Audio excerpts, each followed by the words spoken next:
ഇന്ന് നമ്മൾ തയ്യാറാക്കുന്നത് 3 രുചികളിൽ 3 തരത്തിലുള്ള ഹെൽത്തി ആയിട്ടുള്ള ബ്രേക്ക്ഫാസ്റ്റ് ആണ് കേട്ടോ.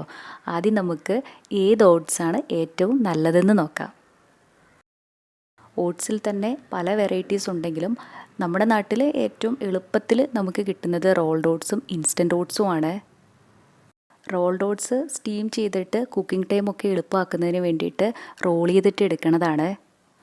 അതുപോലെ ഇത് ലൈറ്റ്ലി പ്രോസസ്ഡ് ആണ്, ചൂയി ടെക്സ്ചറാണ്. ഇത് വെന്ത് കിട്ടാനായിട്ട് 5 മിനിറ്റൊക്കെ സമയമെടുക്കും. പക്ഷേ ഇൻസ്റ്റൻറ്റ് ഓട്സ് ആണെങ്കിൽ അത് റോൾഡ് ഓട്സിനെ വെച്ച് ഒന്നുകൂടെ പ്രോസസ്ഡ് ആയിരിക്കും. അതുപോലെ കുക്കിംഗ് ടൈം വളരെ കുറവായിരിക്കും. 2 മിനിറ്റ് മാത്രം മതിയല്ലോ നമുക്കിത് വെന്ത് കിട്ടാനായിട്ട്. ഇപ്പോൾ റോൾഡ് ഓട്സ് ആണോ ഇൻസ്റ്റൻറ്റ് ഓട്സ് ആണോ കൂടുതൽ ഹെൽത്തി എന്ന് ചോദിച്ചാൽ രണ്ടും ഹെൽത്തി തന്നെയാണ്. പക്ഷേ റോൾഡ് ഓട്സ് ലൈറ്റ്ലി പ്രോസസ്ഡ് ആയതുകൊണ്ട് ഇൻസ്റ്റൻറ്റ് ഓട്സിനെ വെച്ച് ഒന്നുകൂടെ ഹെൽത്തി ആയിരിക്കും. ഈ റോൾഡ് ഓട്സിനെയും ഇൻസ്റ്റൻറ്റ് ഓട്സിനെയും വെച്ചിട്ട് ഒന്നുകൂടെ ഹെൽത്തി ആയിട്ടുള്ളത് സ്റ്റീൽ കട്ട് ഓട്സ് ആണ് കേട്ടോ. അത് ഓട്സിനെ ജസ്റ്റ് ചോപ്പ് ചെയ്തിട്ട് എടുക്കുന്നതാണ്. നല്ലോണം ചൂയി ടെക്സ്ചർ ആയിരിക്കും. അതുപോലെ വെന്ത് കിട്ടാനൊക്കെ ഒരു 30 മിനിറ്റൊക്കെ സമയമെടുക്കും.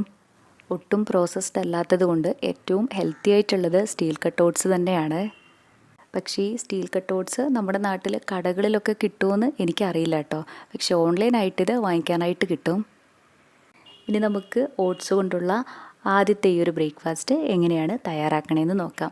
ഇതിനായിട്ട് ആദ്യം നമുക്ക് എടുക്കേണ്ടത് ഇതുപോലത്തെ ഒരു ചില്ല് കുപ്പിയോ അല്ലെങ്കിൽ ഏതെങ്കിലും ഒരു സെറാമിക് പാത്രമാണ് കേട്ടോ.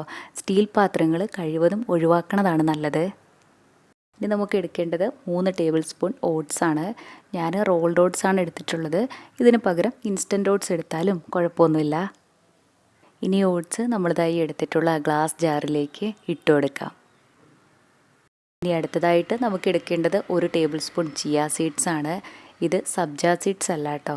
ഇതിൽ ധാരാളം fibre, protein, iron, calcium, omega 3 fatty acids ഒക്കെ അടങ്ങിയിട്ടുണ്ട്.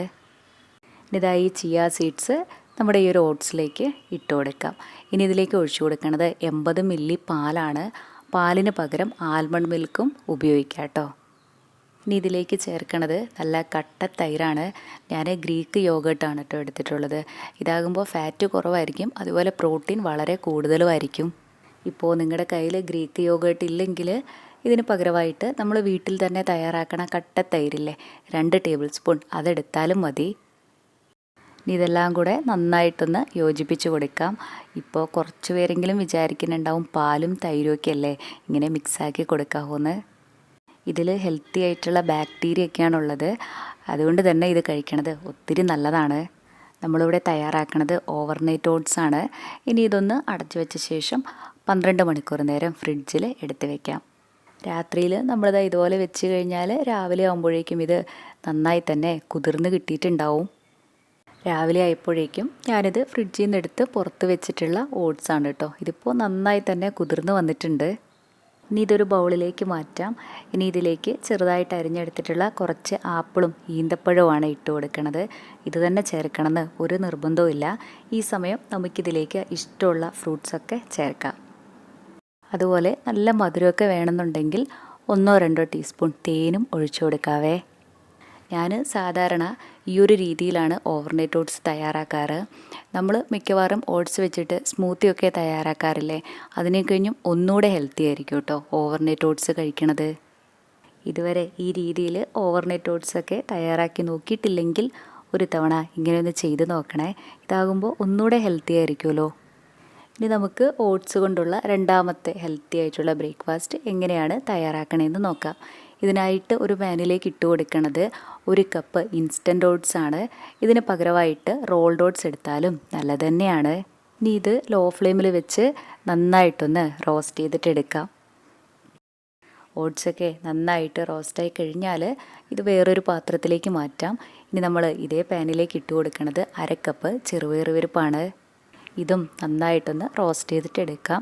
ഒരുപാട് സമയമൊന്നും വേണ്ട, 1-2 മിനിറ്റ് മാത്രം മതിയാകും. ഇതാ ഈ ഒരു പാകമായ മതിയേ. ഇനി നമുക്ക് ഫ്ലെയിം ഓഫ് ചെയ്യാം. ഇനി ചെറുപയർ പരിപ്പ് ഒരു ബൗളിലേക്ക് ഇട്ട് കൊടുക്കാം. ഇനി ചെറുപയർ പരിപ്പൊക്കെ നന്നായിട്ടൊന്ന് കഴുകിയെടുത്ത ശേഷം കുറച്ച് വെള്ളത്തിൽ 15 മിനിറ്റ് നേരം കുതിരാനായിട്ടൊന്ന് മാറ്റി വയ്ക്കാം.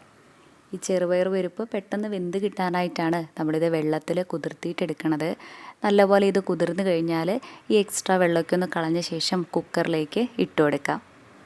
ഇനി ഇതിലേക്ക് 1.5 കപ്പ് വെള്ളവും 1/4 ടീസ്പൂൺ മഞ്ഞൾപ്പൊടിയും പാകത്തിനുള്ള ഉപ്പും കൂടെ ഇട്ട് കൊടുത്ത ശേഷം കുക്കർ അടച്ച് വെച്ചിട്ട് മീഡിയം ഫ്ലെയിമിൽ 4 വിസിൽ. അപ്പോഴേക്കും നമുക്ക് ഈ ചെറുപയർ പരിപ്പൊക്കെ നന്നായി തന്നെ വെന്ത് കിട്ടിയിട്ടുണ്ടാവും. ഇനി ഇതിൻ്റെ പ്രഷറൊക്കെ ഒന്ന് പോയി കഴിഞ്ഞാൽ കുക്കർ തുറക്കാം. ഇനി ചെറുപയർ പരിപ്പ് ഒരു തവി വെച്ചിട്ട് നന്നായിട്ടൊന്ന് ഉടച്ചു കൊടുക്കാം. ഇനി ഇതിവിടെ ഇരിക്കട്ടെ. നമ്മളിവിടെ തയ്യാറാക്കണത് ഈ ഓട്സും ചെറുപയറും ഒക്കെ വെച്ചിട്ട് ഓട്സ് പൊങ്കലാണ് കേട്ടോ. ഇതിനായിട്ട് ഒരു പാനിലേക്ക് 2 കപ്പ് വെള്ളമാണ് ഒഴിച്ചു കൊടുക്കുന്നത്. ഇനി വെള്ളമൊക്കെ ചൂടായി വരണ സമയത്ത് നമ്മൾ നേരത്തെ റോസ്റ്റ് ചെയ്ത് വെച്ചിട്ടുണ്ടായിരുന്ന ഓട്സ് ഇതിലേക്ക് ഇട്ട് കൊടുക്കാം. ഇനി ഒരു 2 മിനിറ്റ് നേരം ഇതൊന്ന് തിളയ്ക്കട്ടെ. അത് കഴിഞ്ഞാൽ ഇതിലേക്ക് പാകത്തിനുള്ള ഉപ്പും നമ്മളിതാ ഇപ്പോൾ വേവിച്ച് വെച്ചിട്ടുണ്ടായിരുന്ന ചെറുപയർ പരിപ്പും കൂടെ ഒഴിച്ചു കൊടുക്കാം. ഇനി ഇതെല്ലാം കൂടെ നല്ലപോലെ ഒന്ന് യോജിപ്പിച്ച് കൊടുത്ത ശേഷം 1 മിനിറ്റ് നേരം കൂടെ ഇതൊന്ന് വേവിച്ചിട്ടെടുക്കാം. അപ്പോഴേക്കും നമുക്ക് ഈ ഓട്സൊക്കെ നന്നായി തന്നെ വെന്ത് കിട്ടിയിട്ടുണ്ടാവും. ഈ ഒരു പാകമായാൽ മതി. ഇനി നമുക്ക് ഫ്ലെയിം ഓഫ് ചെയ്യാം. ഇതിന് തണുക്കുമ്പോഴേക്കും ഒന്നും കൂടെ കുറുകി വരും. ഇനി നമ്മുടെ ഈ പൊങ്കലിലേക്കുള്ള കടുകൊക്കെ ഒന്ന് പൊട്ടിച്ച് ചേർക്കാനായിട്ട് ഒരു പാത്രത്തിൽ 2 ടേബിൾ സ്പൂൺ നെയ്യ് ഒഴിച്ച് കൊടുക്കാം. നെയ്യൊക്കെ കുറച്ച് കൂടുതലായിട്ട് ചേർത്തിട്ട് ഈ ഒരു പൊങ്കൽ തയ്യാറാക്കുമ്പോഴാണ് കേട്ടോ കഴിക്കാനായിട്ട് ഒന്നുകൂടെ നല്ല ടേസ്റ്റ് ഉണ്ടാവുക. ഇനി നെയ്യൊക്കെ ചൂടായി വരണ സമയത്ത് ഇതിലേക്ക് 1 ടീസ്പൂൺ കടുകും 1/2 ടീസ്പൂൺ ജീരകവും 1 ടീസ്പൂൺ ചതച്ചെടുത്തിട്ടുള്ള കുരുമുളകും കുറച്ച് കറിവേപ്പിലയും വറ്റൽമുളകും നമ്മുടെ എരിവിനാവശ്യത്തിനുള്ള പച്ചമുളകും 1 ടീസ്പൂൺ ഇതുപോലെ കുഞ്ഞായിട്ട് അരിഞ്ഞെടുത്തിട്ടുള്ള ഇഞ്ചിയും കുറച്ച് കശുവണ്ടിയും കൂടെ ഇട്ട് കൊടുത്തിട്ട് 1 മിനിറ്റ് നേരം നന്നായിട്ടൊന്ന് വഴറ്റി കൊടുക്കാം. ഇനി ഇതിലേക്ക് 1/4 ടീസ്പൂൺ കായപ്പൊടിയും കൂടെ ഇട്ട് കൊടുത്തിട്ട് ഫ്ലെയിം ഓഫ് ചെയ്യാം. ഇനി ഇത് നമ്മുടെ ഈ ഒരു പൊങ്കലിലേക്ക് ഇട്ട് കൊടുത്തിട്ട് നന്നായിട്ടൊന്ന് മിക്സാക്കി കൊടുക്കാം. ഇനി ഇത് ചൂടോടെ കഴിക്കണം കേട്ടോ. തണുത്ത് കഴിഞ്ഞാൽ കഴിക്കാനായിട്ട് അത്ര രസം ഉണ്ടാവില്ല. അതുപോലെ നെയ്യുടെ ടേസ്റ്റൊക്കെ നല്ല ഇഷ്ടമാണെങ്കിൽ ഇത് കഴിക്കണ സമയത്ത് കുറച്ച് നെയ്യും കൂടെ ഇതിൻ്റെ മുകളിലായിട്ട് ഒഴിച്ചു കൊടുത്തിട്ട് കഴിക്കുവാണെങ്കിൽ ഒന്നുകൂടെ നല്ല ടേസ്റ്റ് തന്നെ ഉണ്ടാവും. ഇത്രേ ഉള്ളൂ ഈ ഓട്സ് പൊങ്കൽ. തയ്യാറാക്കാനും നല്ല എളുപ്പമല്ലേ. ഇതുവരെ ഇതുപോലെ ഓട്സ് വെച്ചിട്ട് പൊങ്കലൊക്കെ തയ്യാറാക്കി നോക്കിയിട്ടില്ലെങ്കിൽ ഒരു തവണ ഇങ്ങനെയൊന്ന് ചെയ്ത് നോക്കണേ. ഇനി നമ്മുടെ 3ാമത്തെ ഓട്സ് കൊണ്ടുള്ള ബ്രേക്ക്ഫാസ്റ്റ് എങ്ങനെയാണ് തയ്യാറാക്കണേന്ന് നോക്കാം. ഇതിനായിട്ട് ഒരു ബൗളിലേക്ക് 3 കോഴിമുട്ടയാണ് പൊട്ടിച്ചൊഴിക്കണത്. മുട്ടയുടെ മഞ്ഞക്കരുവൊക്കെ എടുക്കാനായിട്ട് ഇഷ്ടമില്ലെങ്കിൽ എഗ് വൈറ്റ് മാത്രം എടുത്താലും മതി. അതുപോലെ മുട്ടയൊക്കെ കഴിക്കാത്തവരാണെങ്കിൽ ഇതിന് പകരമായിട്ട് 1/4 കപ്പ് കടലമാവിലേക്ക് കുറച്ച് വെള്ളം കൂടി ഒഴിച്ചിട്ട് നന്നായിട്ടൊന്ന് കലക്കിയെടുത്താലും മതി കേട്ടോ. ഈ മുട്ടയൊക്കെ നന്നായിട്ടൊന്ന് അടിച്ചെടുത്ത ശേഷം ഇതിലേക്ക് 1/2 കപ്പ് ഓട്സും ചെറിയൊരു സവാള ഇതുപോലെ അരിഞ്ഞെടുത്തതും കുറച്ച് ക്യാപ്സിക്കവും നമ്മുടെ എരിവിനനുസരിച്ചിട്ടുള്ള പച്ചമുളകും 1 ടീസ്പൂൺ ചതച്ചെടുത്തിട്ടുള്ള കുരുമുളകും കുറച്ച് മല്ലിയിലയും പാകത്തിനുള്ള ഉപ്പും കൂടെ ചേർത്തിട്ട് ഇതെല്ലാം കൂടെ നന്നായിട്ടൊന്ന് യോജിപ്പിച്ച് കൊടുക്കാം. ക്യാപ്സിക്കവും മല്ലിയിലയൊക്കെ ചേർക്കണമെന്ന് ഒരു നിർബന്ധവും ഇല്ല. ഈ സമയം നമുക്കിതിലേക്ക് ഇഷ്ടമുള്ള പച്ചക്കറികളൊക്കെ ചേർത്താലും നല്ലത് തന്നെയാണ്. ഇനി ഇത് മൂടി വെച്ച് 5 മിനിറ്റ് നേരം റെസ്റ്റ് ചെയ്യാനായിട്ടൊന്ന് മാറ്റി വയ്ക്കാം. 5 മിനിറ്റൊക്കെ ആകുമ്പോഴേക്കും തന്നെ ഇത് കുറച്ചും കൂടെ കട്ടിയായിട്ട് വരും. 5 മിനിറ്റ് മാത്രം ഇത് മാറ്റി വെച്ചാൽ മതി കേട്ടോ. ഇനി നമ്മുടെ ഓട്സ് ഓംലെറ്റ് തയ്യാറാക്കാനായിട്ട് ഒരു പാനിലേക്ക് 1 ടീസ്പൂൺ എണ്ണ ഒഴിച്ച് കൊടുക്കാം. ഇനി എണ്ണ പാനിൻ്റെ എല്ലാ ഭാഗത്തേക്കും ഒന്ന് ആക്കി കൊടുക്കുകയും കൂടെ ചെയ്യണേ. നമ്മളിപ്പോൾ മാറ്റി വെച്ചിട്ടുണ്ടായിരുന്ന ഓട്സിൻ്റെയും മുട്ടയുടെയും ആ ഒരു കൂട്ട് ഇതിലേക്ക് ഒഴിച്ചു കൊടുത്തിട്ട് ഒരു സ്പൂണ് വെച്ചിട്ട് എല്ലാ ഭാഗത്തേക്കും ഒന്ന് ആക്കി കൊടുക്കാം. അതിനുശേഷം മൂടി വെച്ച് ലോ ഫ്ലെയിമിൽ നന്നായിട്ടിതൊന്ന് വേവിച്ചിട്ടെടുക്കാം. ലോ ഫ്ലെയിമിൽ വെച്ച് തന്നെ വേവിക്കാനായിട്ട് മറന്നു പോവല്ലേ. ഒരു സൈഡായി കഴിഞ്ഞാൽ ഇതൊന്ന് മറിച്ചിട്ട് കൊടുക്കാം. ഇനി മറ്റേ സൈഡും മൂടി വെച്ച് തന്നെ നല്ല പോലെ ഒന്ന് വേവിച്ചിട്ടെടുക്കാം. പെട്ടെന്ന് തന്നെ ആയി കിട്ടും കേട്ടോ. ഒരുപാട് സമയമൊന്നും എടുക്കില്ല.